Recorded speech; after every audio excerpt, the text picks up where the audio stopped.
Is there a number that you just really connect with more than any others, and Yeah, why? 7, Oh, because it's the number of diving deep. And that's what I love to do. So I love sevens. I love sevens. I work in a healing centre, and I often use her as an example. Our naturopath is a 7, and she's the perfect naturopath because you go in there and you say, oh, well, I've got these symptoms, blah, blah, blah. So she doesn't then just hand you a pill and go, there you go, dear, bye-bye.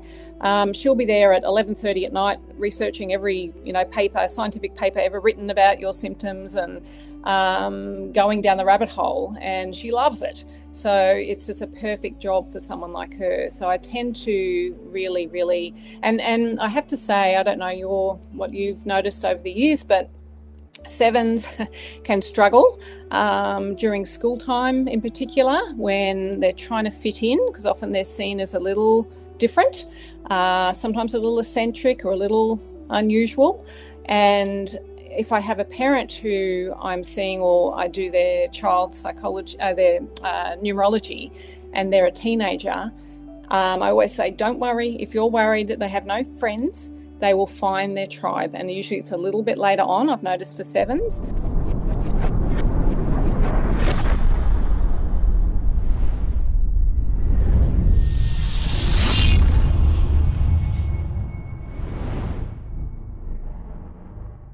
so welcome to the Numerology Show, where we delve into the mystical world of numbers and their profound impact on our lives. I'm your host, Hayden Crawford, and today we have a special guest joining us, Emma Janetzki. Now, is that the right way to pronounce your surname? You've Beautiful. Have I nailed it? You've done it. Good. I've been practicing all morning. Now, Emma is a seasoned practitioner who seamlessly blends the analytical rigor of psychology with the intuitive wisdom of numerology. With over 2 decades of experience as a registered psychologist, Emma transitioned into the realms of soul counselling, yoga, and numerology, offering a holistic approach to self-discovery and healing. So, through her patients, Emma assists individuals in uncovering their life purpose, understanding karmic lessons, and navigating personal challenges by interpreting the energetic vibrations of numbers. So, join us as we explore the transformative power of numerology with Emma Janetzki. So, fantastic. Thank you so much for being with us today, Emma. It's a true honor. My pleasure. Now, Emma, could you share with us your journey from being a registered psychologist to embracing numerology and soul counseling? For sure. So, I actually did my psychology degree straight out from school.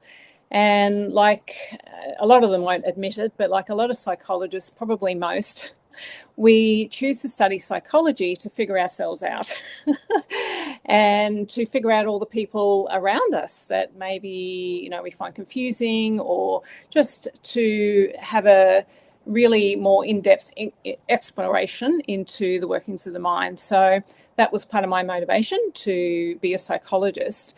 But I knew pretty early on during my degree that going and working in for example, a clinical mental health unit in a hospital or something like that would just be too much, because even though I didn't know the terms for it, I am a highly sensitive person, and I just had this feeling, even at that young age, that if I did that sort of work, I would burn out very, very quickly. So I chose to do a different path, and that was going into corporate psychology, counselling, and organisational psychology. And with that sort of work, I dealt with, you might not call people in organisations necessarily normal, but more the range of normal behaviour, I suppose. And I absolutely loved it. And it was change management work, it was management consulting work, it was in the 90s in Brisbane. That was the time when there was massive downsizing of organisations, restructuring, and thousands of people were being retrenched. So part of my job was to go into those organisations to help those people, often to be sometimes the first person they saw after they got this news of having worked in this place for 35 years and see ya, your job's going.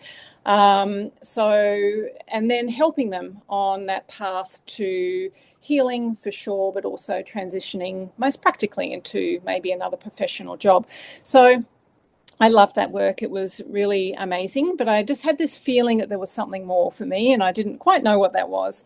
And then when I had my children, it became an opportunity to shake it up a bit. And I then started looking into yoga and became a yoga teacher and a meditation teacher as well. And through that, got into yoga philosophy and the esoteric sort of side of things. And I'd always, my whole life, studied the spiritual. It was always absolutely, probably like you, Hayden, absolutely fascinating to me. And I'd always looked into that, but most people weren't interested in it and thought it was all a bit strange. And my family wasn't really interested in it at all. And through a lot of self-development, a lot of work on myself and just looking more deeply at life, I somehow wanted to bring together the psychology and that side of helping people with the spiritual side as well. And so I looked around for a tool.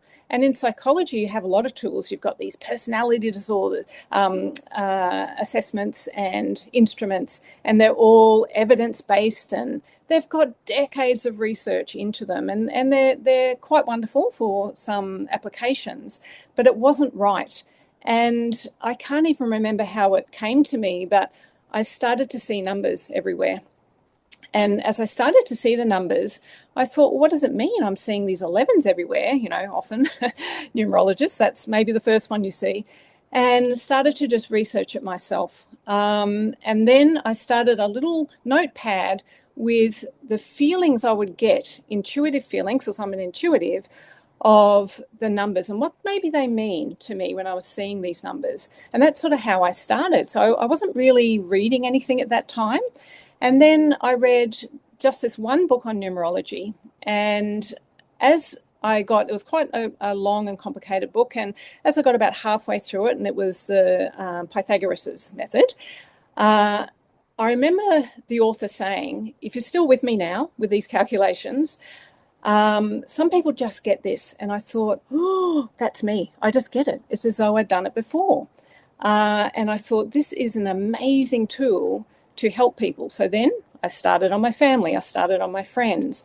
Is this for real? I'm a psychologist. I go by the scientific method. What's this numerology thing? But I found it was legitimate and it was helpful, most importantly. And then by that time I was doing the soul counselling work, which is my own framework for helping people with any sort of problem at all. And then I started to bring in the numerology to help people in these counselling sessions. And people's minds were just blown. And then I started to combine it. So I was doing numerology readings by themselves. And then I combined the soul counselling with the numerology as well. So that, in a very little nutshell, is my journey from psychologist to numerologist and soul counselor. Well, thank you so much for sharing all of that with us. I mean, I feel, like it's a very tangible sort of journey that you've been on, through all of that. And it's almost like the work that you did within psychology really helped to build the foundations for you to then use those skills in your soul counseling, and the numerology coming in as being that final sort of cherry on top of the cake that Yes. helped you get the information that you really needed to be able to help people at a soul level. And I love the fact that you were so open-minded, to be able to explore the esoteric and actually blend those two worlds. So you're almost like a bridge between two schools of thought, the left brain and the right brain, whatever you want to call it. So Yes. how does your background in psychology enhance your approach to your numerology readings, do you think? Yes.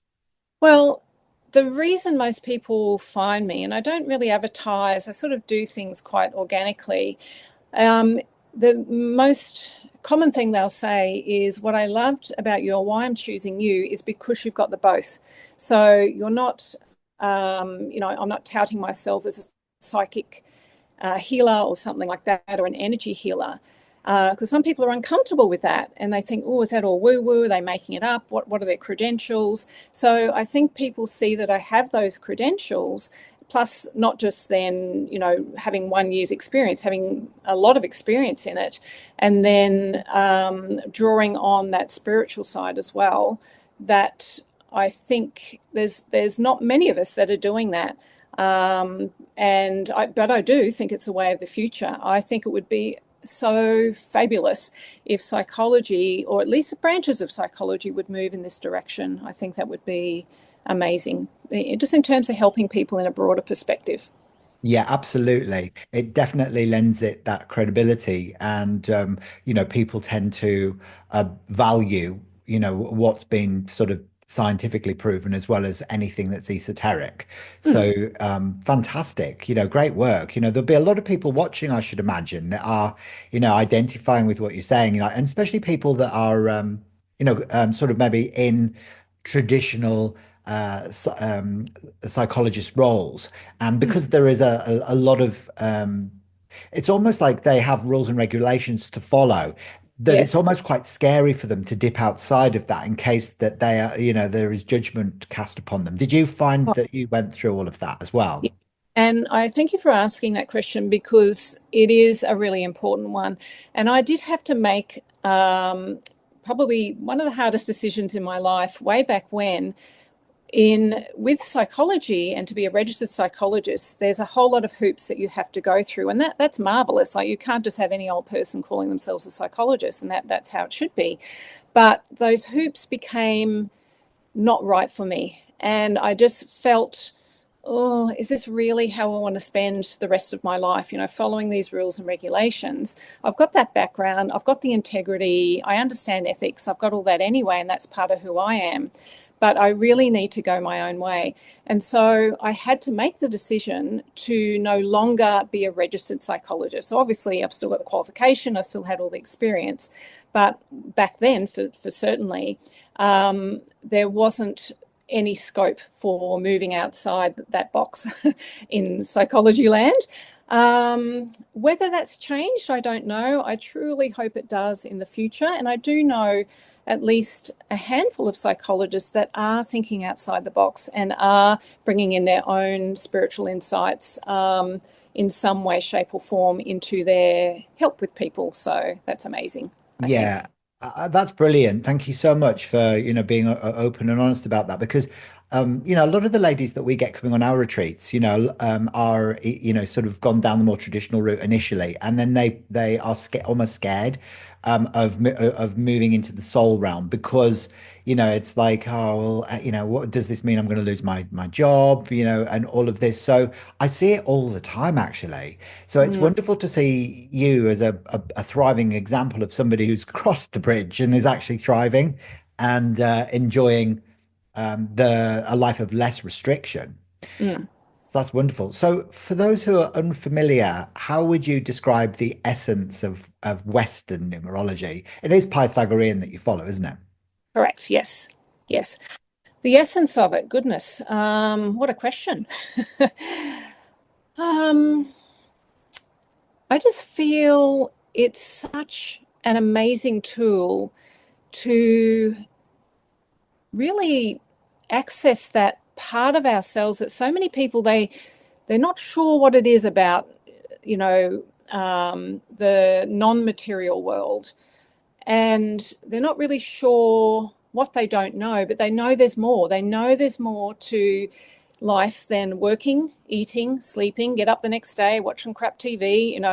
They know there's more, but they're not quite sure which path to go down in that regard. And I feel with numerology, once you start to understand it, it gives you some solidity. And what I love about it is the yearly, like the personal year, and really looking at what might be coming up. And if you're trying to push in this area of your life, but your personal year is not supportive of that, then you're going to have a really hard time. And just people just knowing that tiny little bit of information can take such a load off someone's shoulders. So the essence of it, it's just helpful. I believe. Yeah, it is. It's interesting what you're saying about, if people are trying to push whilst they're in a trough year, for example, like a four, it's just not going to happen, is it? Not gonna happen. It's never going to happen. So yeah, absolutely. It almost gives people permission to surrender, do the hard yards, and then maybe reap the rewards a bit later on in their 9-year cycle, which is good. Oh, So and I have to say, because this is really interesting in the soul counselling work, and even if someone's just coming for a numerology reading, the most common years, and I know it's not going to be a surprise to you, but if I looked at this statistically, it would be quite astounding. So the most common years that people see me is in their 5-year, or they're coming up to their 5-year, or in their 9-year, or they're just coming up to their 9-year. And of course, what are those 2 years? A year of change and everything, feeling chaotic maybe, and the 9-year of endings as well, where they might feel, oh, why am I feeling so emotional this year? Or I'm having to let these things go and it's doing my head in. Or I feel there's something more for me and I don't know, I'm not quite there yet because they're not in their 1 year, of course. So, yeah, it's quite interesting that so many people are in their 5 and their 9 year when they come for counselling. thank you so much for sharing that. That's amazing because, I guess that, with you, because you seem to be somebody who's, very in touch with their left, brain as well. So you mentioned that um, you almost like have, sort of evidence-based practices, where you can actually monitor, these things and then look at patterns that appear Yes, which is fabulous, and I think that's important in the practice of numerology to be able to see those patterns, isn't it, emerging? How else absolutely. do you see those patterns appearing in people's birth charts? Well, something that again, I don't believe in coincidence, Hayden. I'm sure you don't either. I do believe in synchronicity, and that has been many a year standing of that belief for many reasons. But another pattern that it can't be explained logically is when I sit down and I do charts, often I'll do them a few in a row. And so when I'm preparing charts, it is absolutely insane that you'll have a few in a row, all of the same life path number or all of the same year or whatever, like all these coincidences. And you think, what? Or I'll have a whole day of counseling people all with the same main numbers on their chart. I mean, statistically, again, it's crazy to even think how would that happen. So that's why I don't believe in coincidence. And that's why um, I just love to see those patterns. And that's actually also why I do my calculations by hand. I know not everyone does that, and I completely understand why. But I like to see as I'm doing the calculations, the little mini calculations, and what that might mean as well. So it's like intuitively just seeing these patterns as I'm doing someone's chart. Okay, brilliant. So there's a bit to unpack there. So first of all, I totally agree with that, and I see these patterns emerging. Of doing a bunch of charts because normally I leave my reports until kind of like the end of the week, and then I'll do them, and I'll be like, oh my God, like they're all They're seven. all whatevers. Yeah. Yeah, or they'll all be Lyran or all be Andromedan, Star Origin. And I'll be like, or maybe I'm doing the calculations wrong, and I'm just like trying to do all that. So definitely, I think it's almost like what I call birds of a feather flocking together. It's like a Yeah. wave of energy that hits you at the same time with a Correct. certain, demographic. And it could be astrological based timings, numerology, anything, but it's synchronicity, I I think. think that you notice a lot of, isn't it? And what I do believe is people always, with counselling, they always make their session exactly when they're most meant to make their session. So if someone is ill and they can't make that day, it's like, okay, this is fine. It's going to be at a time that's right for you. And that might mean that you need to be in a session nearer the new moon or nearer the full moon or where certain, astrological aspects are in your chart. And I think that would be one logical explanation of why you might on one day have all fives that day or whatever it might be. Yes, I agree with what you're saying completely. It's very fascinating, isn't it, when you sort of delve deeply into it. So, what are you? I'd be interested to find out, if we can have a look at, your ruling number. When you start a reading for somebody, Yes. I know you mentioned you do them by hand. Mm-hmm. What's the process that you would normally follow? And do you extract all of the numbers from the Pythagorean system, or do you just focus on the main ones? Um, I I really go with the flow in a session, so it's hard to say because I just intuitively are drawn to certain aspects of the chart. And I'm not sure if what I might call some of my numbers might not be what other people call them, because I know this sounds a bit strange, but this is why I knew numerology was singing to me. My nature, so my default pattern is to study everything to the nth degree. So when I first started yoga teaching, I would read every book on yoga ever written and every journal, dog be dog-eared and highlighted, until one day I thought, no, I just need to tune in. That's what I need to do. So I find that something will just draw me to their chart. And then I think, okay, we're going to go here. Then we look at where else that number might appear in their chart and put together what that might mean. So it's quite an intuitive process. To answer your question as to who I am a life path 8. I have double 8, so my destiny number is also an 8. And I'm a 44/8. So I know some people don't recognize, master numbers and that sort of thing. And I didn't actually want to look at it for a long time. So I didn't want to sound ego, oh, I'm a 44/8. Oh, look at me. Because that wasn't my intention at all. And there was actually Sarah one day who was on your podcast said something about it and said, oh, you're a 44/8. And I thought, okay, it's time for me to look a little bit more deeply into this now. Yeah. Oh, well, that's fascinating because the conversation I was having in my last podcast with Catherine Kinney, she does cosmic numerology, and we were talking a lot about the master numbers outside of the traditional ones. So the 44s, the 55, 60, 60, 77s, 88s, 99s, etc.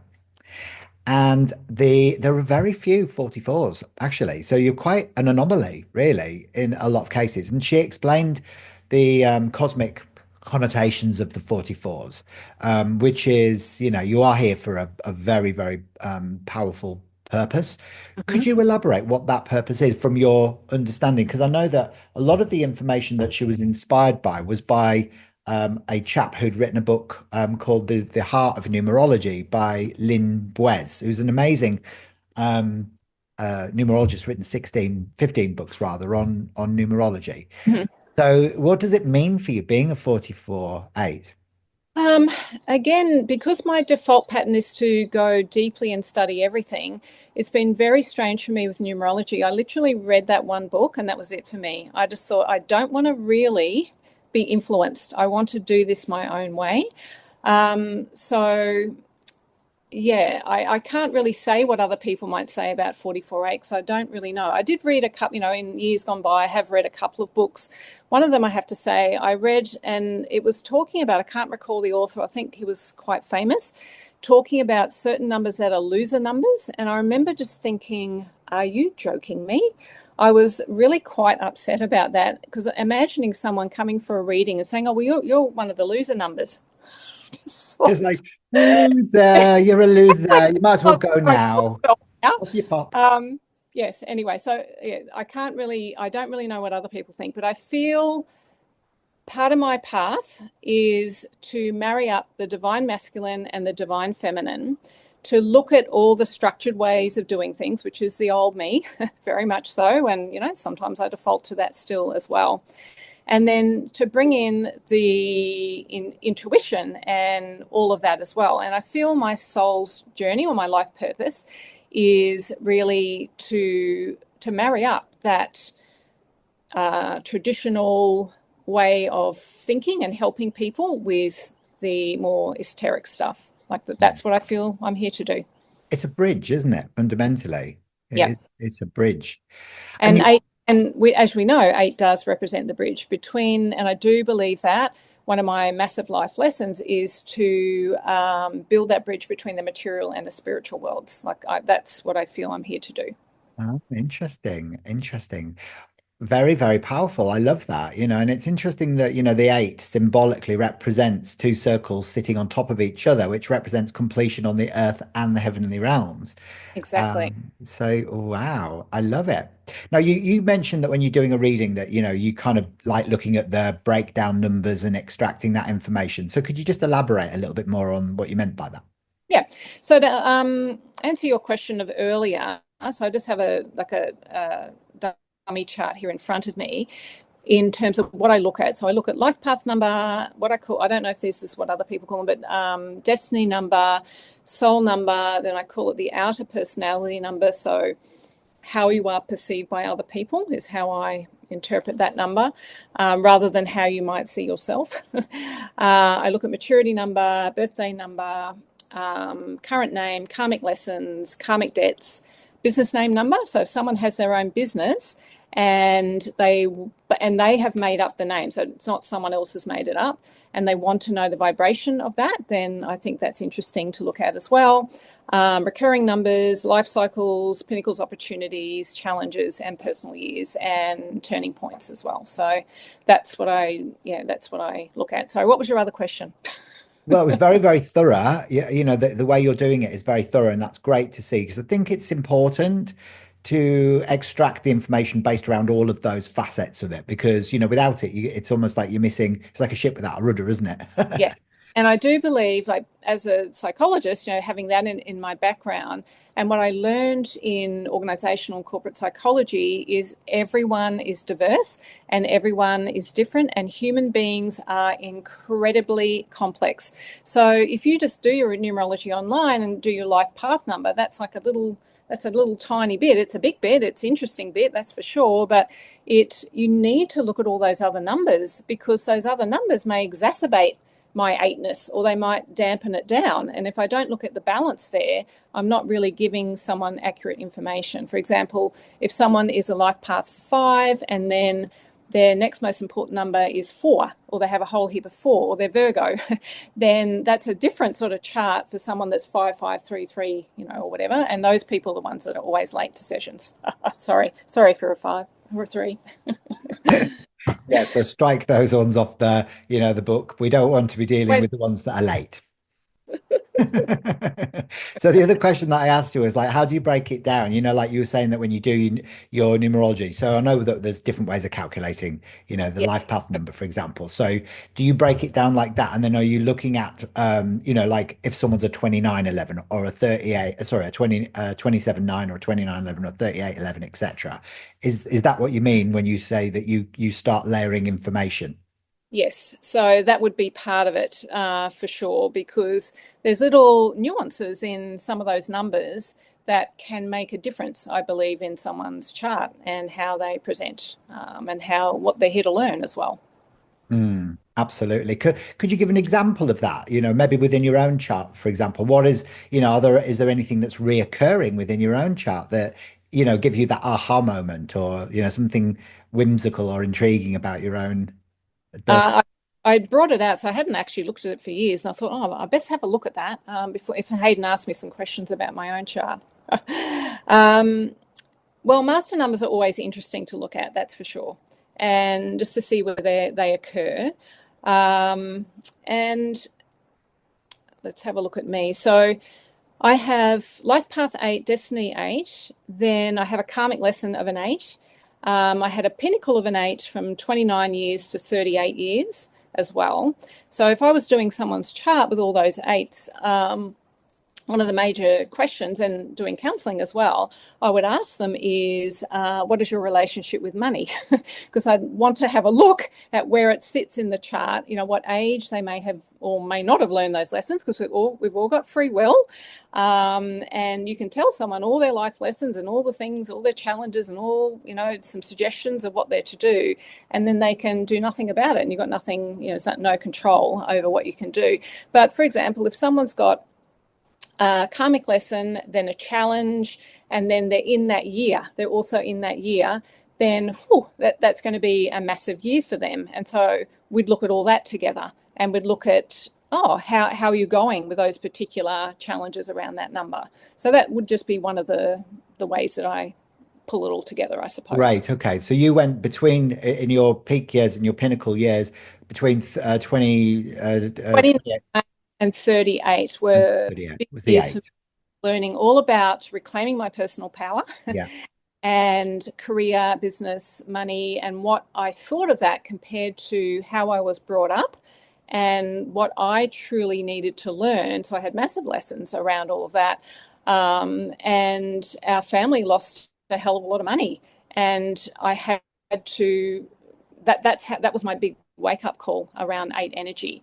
And I have to tell you this little story because, this is why I don't believe in coincidence. So at some point during this time, I was walking along the beach, and I was having a lot of, and it wasn't until years later I thought about the the dollar amount.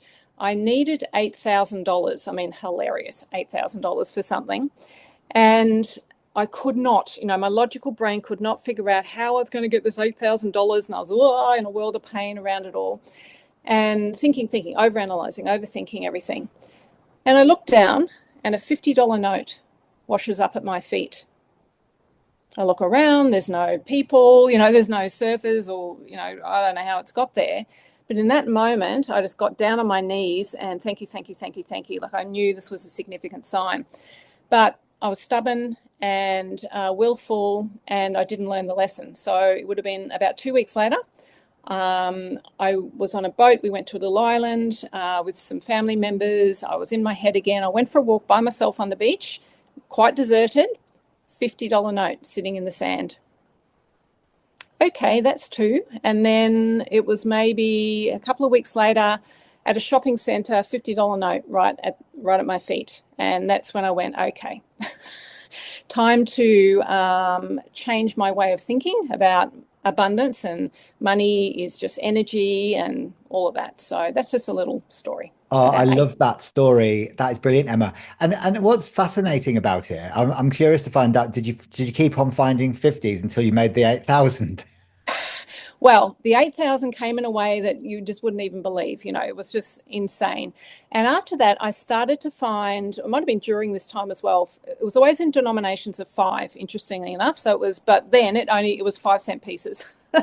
And 50-cent pieces. And no more $50 notes after that, but I'd be in a car park, there'd be a 5 cent, with the sun glinting on this 5 cent piece for me to pick up, just to remind me so I didn't go back into the old way of thinking. That was my interpretation of that little symbol. Yeah, that's amazing, isn't it? Wow, what a wake up call. And we've got something in common there because that my first and second pinnacles were both eights, and that's when I was learning all that stuff as well. I was in corporate IT recruitment, and my family lost loads of money, and it was about me standing on my own 2 feet and becoming independent and learning lessons about business, Yeah. which I've then been able to use in my spiritual practices. Like I'm in a seven now, so I Yeah. get it. I understand what you went through. It's quite confrontational, isn't it? Because it's almost like someone's pulling the rug from underneath your feet. But, without that massive lesson that you had or I had, maybe we would have taken another 8 years or 9 years by the time we, cycled round again to learn it. And, what a waste, really. It is. It's a complete and utter waste. Yeah. So, could you discuss how the vibration of a person's current name influences their numerology profile? I have to say, I don't place too much emphasis on that. I tend to use it if someone, for example, is wanting to change their name. Maybe they're married and they think, oh, should I go back to my maiden name? Or maybe often how I use it, if someone is wanting to start a business and set up an ABN, do I use my name? Is that a good name, or should I use this other name, or whatever? That tends to be how I use it. It's just not one, for other people, and maybe that's something I explore later on, but it's not one I tend to spend too much time on. Yeah, 100%. And you can't really, go deep into all of it if you're finding that there are certain aspects that you identify with more. Like I was speaking with a lady called Nova Lee Wilder, and she specializes in Chaldean numerology, which is a huge emphasis around the vibration of the name Mm-hmm. and, and name changes, etc. Sure. And so what I found was that, there are certain people that gravitate, like certain numerologists that gravitate more towards the name chart, Okay. others that combine both, and others that purely or are more intrigued by the birth chart. And I Yeah. guess that I'm probably more the birth chart as well. Although I do look at the name chart. Mm. I find that my attention is really more on the juicy stuff. in the birth chart, but also, how it interacts with astrology as well. So, how would you, in a typical soul counseling session that you do, Mhm. Yeah. you're obviously incorporating other modalities as well within that. Correct. Could you explain, what Yeah. you imagine? And again, it's just my way, and I just knew that I had to do it this way. So I have a sheet that people fill in before they come upstairs, and it asks them about physical issues going on. So the first thing, particularly if someone's a bit nervous, is we'll have a look at physical manifestations in the body, and then have a look at the potential metaphysical or emotional common denominators of those and potential reasons, behind why they might have a sore this or that or whatever it might be. And that's something, so people can sort of, okay, we're starting with this physical stuff. Yep, that's okay. I feel comfortable talking about this.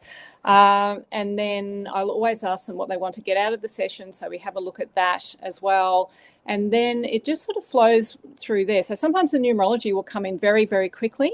Sometimes we'll have a look at a few other bits and pieces, and then we go deeply into the numerology. And I sometimes do, when I do just a pure soul counselling session without the numerology reading, all I will use in that session is their life path number, and usually just their personal year. So if we're not doing too much in the numerology, just those two bits of information I find are amazing for someone who might want to go deeper. And then invariably later on they go, oh, I want to come back and do the full chart. Thank you very much. So yeah, that's sort of how I tend to work. And then we have a look at emotion. So they also have on the back of the piece of paper, circle any emotions that you feel very strongly. Then we have a look at which ones of those would you say you felt, well, your whole life, and that often that's when we get to unworthiness, and we look at, well, unworthiness kicks in between the ages of 3 and 5, I believe. And let's look at what might have happened during that time to set that little pattern. I look at the way body language is something I'm really interested in, and how people speak. So I'm always observing from the minute they walk in and how they talk about themselves. So someone that starts to say, oh, I'm an idiot, or is apologising to me every 5 minutes, I know there's probably issues with boundaries there, So it just all seems to flow. I can't really explain it because it's just intuitive and what I tend to do. But I did want to say something to you about the names. And this is interesting because I have counselled over the years quite a few adopted people. And so that's always fascinating to me when their birth name is different from the original birth name, and it might have been changed 1 week later on their birth certificate. So their adoptive parents, or it might have been 6 weeks later or whatever.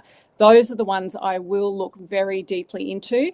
And Hayden, it has blown my mind over the years. I cannot tell you how many people the destiny number, so the birth name number of their original birth name, so often is exactly the same as the name they were given by then their adoptive parents. It's like you can't make this stuff up. Whoa, that is a huge aha moment to Like, see can't that. get away from it. Like what you're born with, no matter if you only have that name for 5 minutes, there's obviously something important. And when people, obviously, when they have mistakes on their birth chart, I'm not sure what you do, but I always have a look at that, and I find that very interesting as well. Oh, that's brilliant. I'm absolutely fascinated by that. So it's almost like you can't run from your destiny. It's no, But there's just no way. It's always going to be there. It's like you can't run from your shadow, isn't it? It's like it's always there, yeah, attached to your feet. true, true. Okay then. So what about life purpose then with numerology? Yep. Obviously, it's a huge aspect of helping people Yep. rediscover what they're or reawaken, to what they're actually here to do. Do Mm-hmm. you find that a lot of the people that initially seek you out are feeling lost or stuck in their life in some way? Absolutely. So often it's overwhelm, often it's stuckness. I'm very carefully word my website and my brochure so the right people come along. So I never have problem with the wrong sort of people, or so rarely over the years, because I want someone to read that website or read that brochure and go, oh, she's a weirdo. Great, I don't want to see you. Or they read it and think, yes, that's what I want to be doing. Life purpose, when people hear what they're here to do, can be a massive life bulb moment for sure for a lot of people. And when you're feeling lost and stuck, knowing what your soul before you were born chose to do in this lifetime, that's to me amazing. It's huge. It's huge. It's a massive transition, So as a Life Path 9, I was kind of working within an 8 environment for those first two pinnacles. And I always felt like a fish out of water. I was like, I feel like I'm living someone else's life. And then, when I realized that my 9 is here to be of service, I was like, oh, I'll try that and see what happens. And of course, then, you start realigning with fulfillment, because your purpose is being, it's actually being fulfilled in so many different ways. So, Okay. I think that it creates almost like a relief within Yes. somebody, Yeah, doesn't that would be a like good way of you can describing. finally breathe, can't Mm, you? And you finally know what it is that you're here yeah. to do, and where your skills are as well, So um could you share a memorable experience, maybe, of where numerology has provided profound clarity or transformation for a client of yours? Mm. A lot. And I'm not saying that to big note myself. It's not that at all. But that's why I just love the work that I do, because I would say every session, is like that, when people come in not having a clue. Or I have to say, a lot of my clients, not too surprising, I suppose, because of my background, they've seen a lot of psychologists, they've seen a lot of counselors, they may have seen, 3 psychiatrists as well. And I always ask them, it's always one of the first questions I ask is, have you ever seen a psychologist before? And have you seen a psychic? Have you ever had a reading? Because, you get a bit of an idea of maybe there might be some religious trauma in their background sometimes, if they've never gone down that path. And invariably, people say, yes, I have seen, sometimes quite a lot, but they didn't understand me. They didn't get me. It was just that they were sitting there nodding and, gave them a few suggestions and didn't really, they didn't really get much out of it. And there are fantastic psychologists out there, and absolutely at times it's exactly what you need. And obviously, the people seeing me are in a different space usually. They're there, they're eager to know more. And I'm just so happy I can provide that. And it can be completely life changing for people. I'm not, as I say, I'm not saying that to big note myself. It's just, this is why I love it so much. Oh, And look, I'm I you get love it. I get it, Emma. That's the thing, is like, you get the evidence on a day-to-day basis, and you know that the work is transformational, because it's not just with testimonials or references that you get. It's about, the heartfelt, sort of things that people say to you. They'll say, this has been truly life changing, and things like that. And actually sometimes you feel quite humbled by it, don't you? Because it's like, whoa, like I played a part in that part of the awakening process for that it. person, Yeah. and it's made a massive difference. And then you just think, oh, this is just the best thing to do, because and it's not being big-headed, and it's not blowing smoke up your proverbial. Mm. I find a lot of the people that I see as well, they also say the same thing. If they've been to see, like, you know, mainstream Yeah. psychoanalysts or psychologists, that doesn't really scratch the surface with where they need to go. Because I think ultimately people really just need to remember that they're divine, that they are a divine, ancient, immortal being of light living out a temporary human experience, and that they are that, they're sovereign beings. And Yeah. that remembrance is what's needed, I think, right now on the planet, rather than like any of the other stuff. Mm. Which Totally agree. And I think one of the things I say in most sessions is this: I pre-warn them. So I say, okay, we're going to go through this chart, and I just want you to understand that everything I'm about to tell you, your soul chose this before you were born. And just that little knowing. And so when they say, oh, I've got this pattern and whatever it might be, and I just gently remind them, it's not done in a blaming way. It's not like that at all. It's just taking responsibility. Gosh, you must be such a brave soul to have chosen, particularly nines, I have to say, because you choose one of the hardest paths. Well done, Hayden. Uh, Nines and master numbers are probably, in my opinion, choose the hardest paths of all most of the time. And so just that knowing that, oh gosh, this is what my soul chose, and only the bravest souls might choose a tricky path as well. Just that is amazing knowledge, I believe. Yeah, and thank you for sharing that, because I think that you're right. There are certain numbers that tend to be playing the role of the Olympic spiritual athlete. Like I've often found the 2911s, the 3811s, some of the nines as well. Anyone with a karmic 16 or a 13 or 19 or 14, you can see it straight away. And it's like, whoa, there's so much embedded within those numbers, the past life implications, the ancestral stuff. Yeah. Do you approach numerology readings for your, family members when looking at relational dynamics or like the ancestral stuff? Yeah, for sure. Because my mother was also an eight. And when I found that out, I was like, whoa, okay. And because you often see, because I'm counseling and I'll just get people to, obviously, I'm not doing full readings for the rest of their family. Well, often I end up doing that. But in the session, I'll say, just make sure you've got birth dates of mum, dad, sisters, brothers, ex-husband or whatever. And let's have a look at the patterns there. And so often you will see that pattern coming down. And then when you do say the child's chart after you've done mum's chart, and you'll see that 16-7 in there as well. And I have to say, I counsel a lot of 16-7s, which makes sense because they're looking for something more. Of course, they're going to not seek out maybe a traditional psychologist. So, it makes sense. But yeah, it's comforting, I think, for those people to know, okay, I'm not mad, my life's not a complete disaster. This is something I chose. And then part of my session, obviously, is not just to leave them hanging.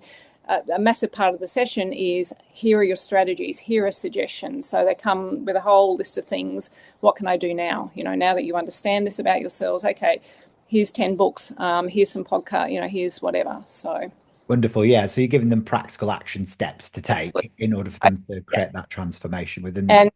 I don't work, and I know this is a terrible business model, but it's just my truth and how I have to be.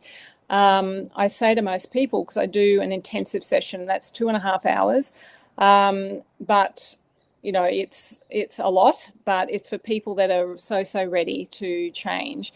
And I say to people, unlike a traditional counsellor or psychologist, I say, okay, you've got to come back next week, come back for months on end. I don't want to see you again. I want to give you enough from today's session that you now have so many things to go away. Of course, if you struggle or whatever, I'm here, but that's how I like to work.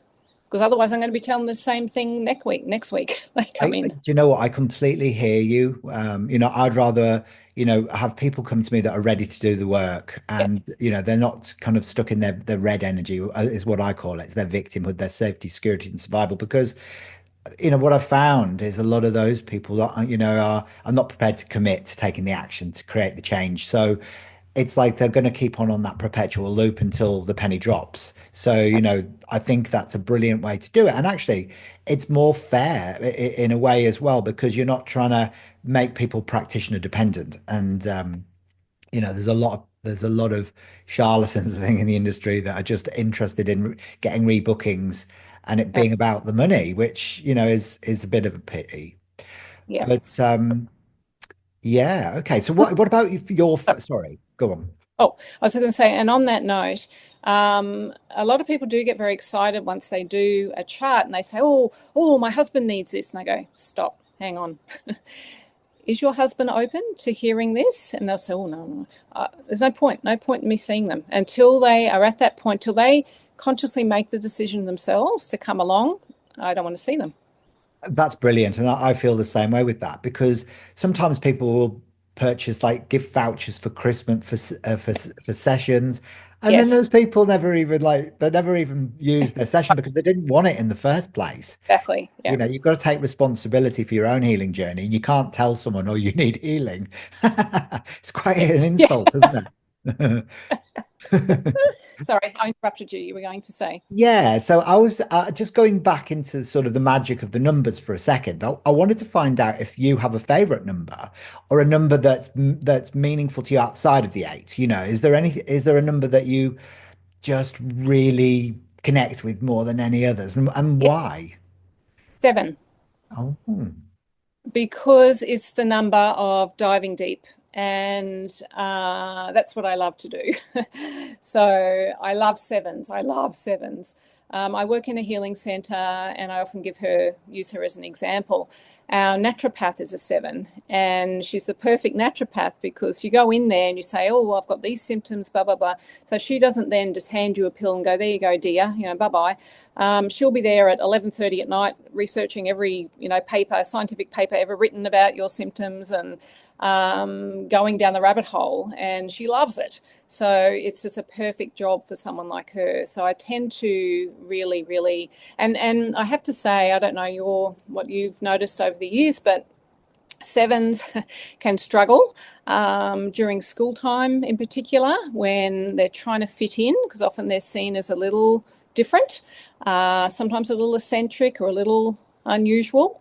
And if I have a parent who I'm seeing or I do their child psychology, their numerology, and they're a teenager, I always say, don't worry. If you're worried that they have no friends, they will find their tribe. And usually it's a little bit later on, I've noticed for sevens. So I have like a soft spot, I suppose you would say, for sevens. oh, well, there you go then. Well, you must have a soft spot for me then, because that's my day number. So Oh, yeah, the 16/7 day number. And I actually, yeah, I felt like that at school. I felt like, I was the odd one that people were looking at. And yeah, it was a lot later on in life that I managed to connect up with the people that were meant for me. yeah, So yeah, but it's hard. It is hard being a seven in traditional sort of environment like a comprehensive school, and with that sort of being gay as well and being a nine. It was tough. It wasn't a pleasurable experience at all. But so much of the wisdom that you learn is through the early years, and the tower experience has actually been one of the biggest awakening processes that I've had. So I tend to, as a 16/7, learn through the implosion of old, sort of structures in my life to get the consequent clarification, and of course working through the issues of betrayal and all of that comes yeah. with that too. Absolutely. And obviously, that's, a common reason people do seek counselling is because someone has betrayed them. And so once they start to go, oh, right, this is on my chart, and particularly if I've got it as a karmic debt here, then yes, I'm going to, in my life, have patterns of people cheating on me, people doing the dirty on me, my best friend, doing a runner, all these things, or in business, the accountant running away with all the money, these sorts of things that can happen. And then them starting to look and see, but it's not happening anymore. Wow, that's amazing. You've probably gone some way towards, healing that trust issue. Let's see what else we can do. So yeah, it's a biggie. It's a biggie. Yeah, it is. It is. It's a challenge for sure. And okay, so looking ahead then, how do you envision the evolution of your practice and the role of numerology in your own personal growth? Good question. Got a crystal ball? Well, actually, yes, I Yes, you do. do. Um, I just, I'm trying to go with the flow. I'm actually in my 1 year this year. So, opportunities, fun things going on. And yeah, just trying to be open to where that might lead. And do you know human design? Are you familiar with human design? I'm actually studying human design Oh, alongside of the color mirrors at the moment. Yeah, sort of as an extra thing, and it's brilliant. And Mm, merging those two worlds together. absolutely. Wow. Very powerful. Wow. Very powerful. I work alongside a human design specialist, and when I first looked at this, I thought, oh, I don't want to look at it. It's going to be too confusing, and so I sort of didn't want to look at it for a couple of years, and it kept coming into my awareness, and people started to ask me about it. So I thought, okay, time's right. Got some books, started to do some reading, looked at my chart, and did all of that. So I'm a generator, and I have to, as you know, with generators, wait for the invitation. So when you say, well, what might be happening in the future? Well, I don't really know. We'll see what invitations come there. Like getting this invitation from you, it was like, I just feel into it. Is it a yes or a no? Hell yeah, right. That's the next thing I'm going to be doing. So yeah, we'll see is It's the answer to your question. fantastic. Well, it's a definite compatible modality with the work that we're doing as numerologists, and I think it's just one of those tools that's so reliable as well. And the more you delve into it, the more you start understanding about how you respond, to situations in your life. And if you are emotionally driven or you're through your sacral, your gut responses. I'm a 4/6 manifesting generator. And so for me, I'm a teacher, but I have to teach away from people. So I can't have like a classroom full of students because I get too impacted by the density of the energy within that environment. I get drained. So, Mm, but I find by teaching online, I'm fine. It can yeah. almost keep, and I have to use my network as well, which is something that I'm um, using more of because as a 7/9, I'm a bit of a hermit. So I'm now my karmic lesson is the 2. So I'm having now to really start integrating my networks through my human design, but also through my karmic too. And it's teaching me so much about, trusting again, and actually not doubting that people are, here to help as well, instead of trying to do everything on my own, which is almost impossible, isn't it? Oh yeah. Yeah, for sure. For That's sure. right. So, But it's okay. so wonderful to see someone like you. And I know, um, sadly, it is rare to have people that are living their soul purpose. So it's so joyful when I speak to someone like you who is doing that. And don't we wish that everyone could do that? But with more information, so self-analysis, whether you look at a full astrology chart, your human design, numerology, whatever methods to understand yourself better, it's like I just see it as little pieces of the puzzle. And like I said, human beings are so incredibly complex. Yeah, if you get an opportunity like you and me to live and um, practice our soul's purpose, we are blessed. It is amazing. Absolutely. We're living on one of the best times on the planet to be able to step into, who you're becoming, I think. And more people are going to get these opportunities, I feel, as we, go out into the new earth and we align with that beautiful, Aquarian Mm, age. And which really, for me, it was interesting to hear you saying that your favorite number is the 7, because the 7 to me is turquoise. It's very Aquarian energy and it's very Pleiadian mhm, and it's very Atlantis. So mhm, a lot of the time when we're attracted to the 7, it's because we are new Earth dwellers and we have brought in wisdom from Atlantis, potentially even from the Pleiades. And this is why I feel like you are, really doing this amazing work that you're doing and bridging the corporate and celestial in such a magnificent way and anchoring that light through your 44 dynamic as a master number, which is, as I said, it is rare. So, give yourself a big pat on the back, Emma. You're an incredible inspiration to so many people. And, especially for those that, have gone through the mainstream route of psychology and they're feeling trapped because of all the legislation. Well, I have to say, obviously, I'm not saying her name, but one of my clients this week is what is called a provisional psychologist. So that means they've done their 4 years honours degree, and then you have to do 2 years. So you do 2 years either as a master's or working under another psychologist full time in order to be able to apply for registration. But she was, really stuck, really overwhelmed, all of this. And it was just so amazing to help someone like her to see where I should have said she has done this as a mature age student. So I think she was in her 30s. And to give her hope that there's other ways that she can work as a psychologist or use those skills when she's just starting out, just about to start out. So that was really very satisfying. Oh, 100%. Yeah, it's like light at the end of the tunnel. It's like, oh, there's a different way of doing things. So where do people find you then, Emma?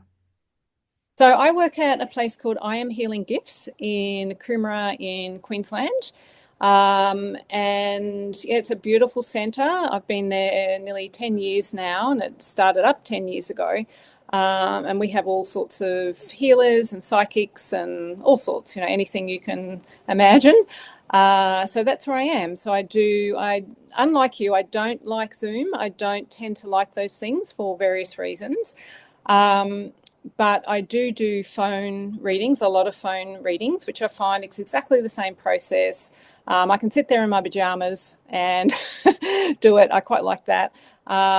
So I do either face to face. The soul counselling, I always do face to face. I just feel there's so much nuance. I want to be right with that person there. Plus, as part of the session, they lie down on a bed as well, and we do some energy work with calling in their guides and shamanic drumming and whatnot as well. So I really want to be there in the room with them. But certainly the numerology readings, I do a lot of them over the phone. And your website is emma.janetzki.com.au, yeah? That's right. And Janetzki with a Z. Yes, with a Z. I'll put the link of your website in the description underneath today's podcast so that people can easily start interacting with you. And especially, if they're living in Queensland and they are, wanting to have a face-to-face session, which I think, is actually becoming more and more rare. So it's offering something which, a lot of people still really absolutely love Yes. the seeing the eyes and teeth and, and Yeah. all that sort of stuff as well, which is great. Fantastic. Well, is there any last thing that you have that you wanted to share to budding numerologists or anybody really? Just a last message that you feel is going to help them in their life right now. Yes, I feel, and this obviously is seven energy again, to trust your intuition with it, because I know you can go and do apparently little courses and whatnot and read the books, but at the end of the day, you've got to feel into it. And sort of, it's almost like, it's hard to explain, but be inside the numbers. When I started to read about Pythagoras, and gosh, this is a very smart man, the father of mathematics, and hello, he understood intuition. He understood the energy of numbers 2000 something years ago. That was incredible. But that might not be your way. It may be Chinese numerology or one of the other methods. That might be your way. Wonderful. And it might just be you use it with your friends or for yourself. But it is accessible to everyone. That's amazing. And if you're drawn to it, go for it, go for it. I love that. Absolutely. It's not about how many books you've read.